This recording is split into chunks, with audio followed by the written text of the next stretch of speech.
The following how-to video applies to specific models and trim levels. Please take a moment to confirm this video applies to your Subaru.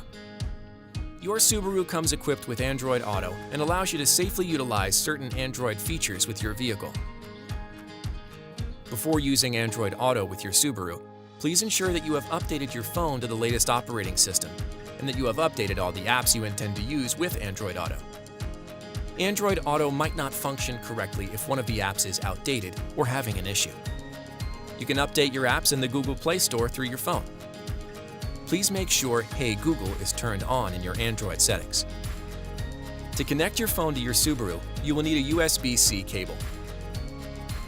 To start using Android Auto, connect your USB-C cable to your phone and then to either USB port located directly below the head unit. When prompted, enable Android Auto. You have the option to press Don't Show Again, then press Yes. Your Subaru may let you know that Android Auto requires setup. Your phone will guide you through the next steps. To ensure your safety, you'll be prompted to engage the parking brake on your Subaru before continuing. This is located next to the shifter. With the parking brake engaged, your Android will let you know what features will be enabled. Press Continue.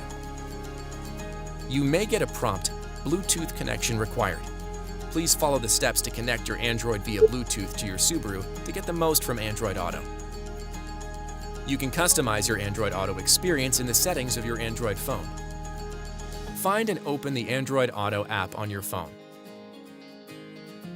Press Settings. Under General, select Customize Launcher. Customize. Here you can enable and disable the apps that work with Android Auto and rearrange their order. To activate Google Assistant, press and hold the voice recognition button on the left-hand side of the steering wheel, or simply say, Hey Google.